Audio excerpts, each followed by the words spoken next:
Hello everyone! Welcome back to my YouTube channel, Pinoy Crew TV.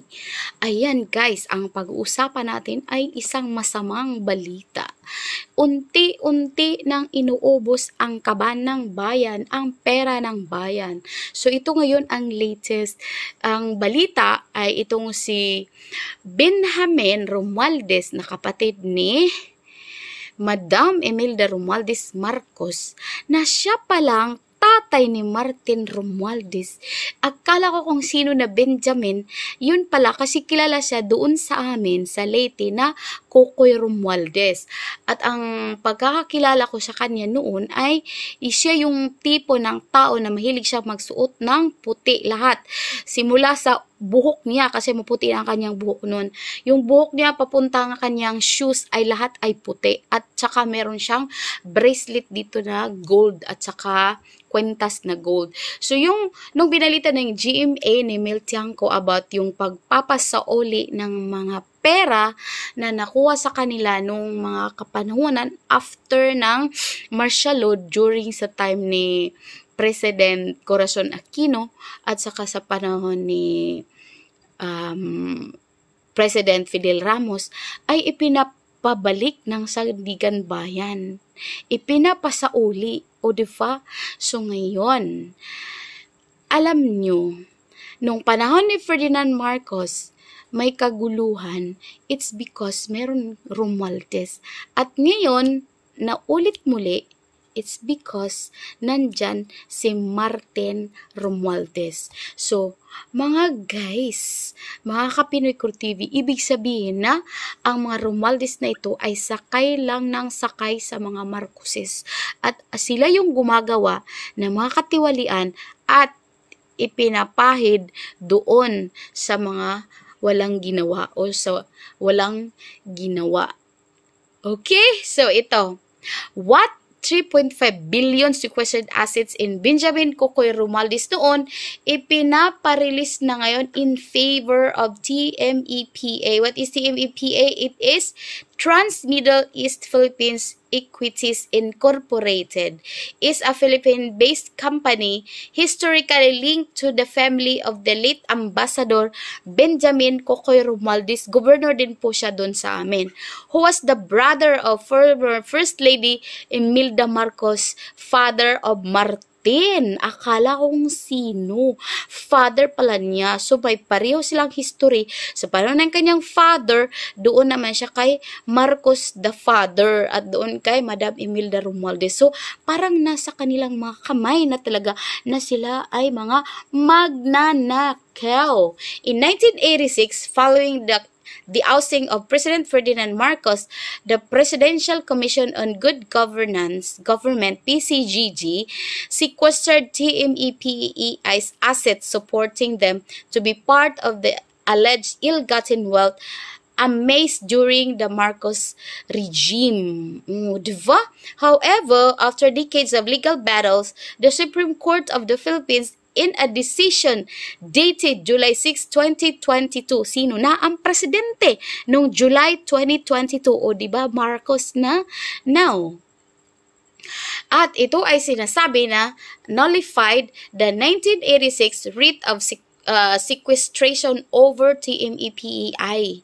May 16, 2025, the Sandigan Bayan ordered the release of TMEPA's sequestered assets, including millions in escrowed earnings and cash assets, as well as billions worth of bank shares back to Romualdez family. Wow! Panalo! Doble-doble panalo. Nanalo siya sa Leyte kasi wala siyang kaaway, wala siyang kalaban. Ngayon sa kanila naman papunta. Hala ka diha. Uubusin nila ang pera. So, talagang mukhang pera ang mga Romualdez na ito. Inuubos. So, ito, basahin natin ang reaction ng ating mga commentators, sabi nila. At sino naman ang mag-i-enforce ng Sandigan Bayan Order na yan? Ang Executive Department na pinamumunuan ni Pinsan Bobong Romualdez Marcos? Ala sa kanila na, guys, ito na siguro yung sinasabi na regain your honor. Regain your honor as magnanakaos. Yan, pinapatunayan na nila ngayon. Okay, ito. Ubus talaga ang pira ng Pilipinas. Wala na ang ititira. Yes, uubusin talaga niyan. Next day, may kaso na ang nag-utos niyan. Next, magnanakaw talaga. Taong bayan, hayaan nyo lang para kayo mag-benefit sa kahirapan. Hayaan na lang daw. Kasi naman, binuto nyo siya. Panalo nyo. Halaka diya. Ila naman di ay ang Pilipinas ron. Yun. He is the father of Martin. The daughter is wife of Tubi Tiangco. Hala. Alam na this. Alam na this, uubusin na ang kaba ng bayan. Nasa dugo pala talaga, magnanakaw, nakakahiya ang lahi niyo.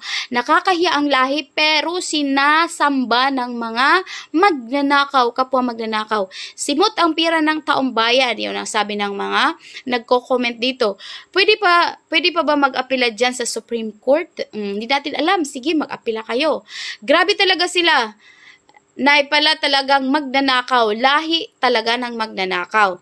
Yumao na yung tao wala na yun. Bakit di yung buhay ang singilin? Gaya ni Bong Revillame, twinks hindi, iba yung pagkakaintindi niya, hindi na naintindihan. Akala nila, itong comment na to, akala na sila Romualdez ang magsosoli ng pera sa bayan. Hindi. Ang bayan, ang gobyerno, ang magsasauli ng pera sa mga Romualdez. Kasi merong ruling na galing sa Supreme Court noong 2022 na isosooli or ipinapabalik sa Sandigan Bayan. Kasi nga, ang Sandigan Bayan ang nag-sequestered nito, ang PCGG, noong panahon ni President Cory Aquino. See? Do I get it right? Yung yaman nila na embargo ng gobyerno noon at ngayon ay ipinag-uutos ng Sandigan Bayan na ipinapabalik sa kanila or the other way around. Tama. Tama yung comment mo, Dayna Guerrero, na yung kanilang mga ari-arian noon na sinasabi na ill-gotten wealth ay nakuha ng gobyerno at ngayon ipinapabalik. So, yun ang masamang balita. Kasi 3.5 billion pesos. So, ano nang mangyayari? Wala nang budget ang gobyerno. Kukuha pa. So, yun lang po. Maraming salamat. Kung ano ang reaction nyo, comment down below kung ano masasabi nyo tungkol sa mga kaganapan na ito na unti-unting inuubos bago mag-2028 ang pera ng bayan. So, bye-bye! Spent all my life holding all of it closely. I played it innocent, a feel of discontent. I'm finally facing it all, fearless.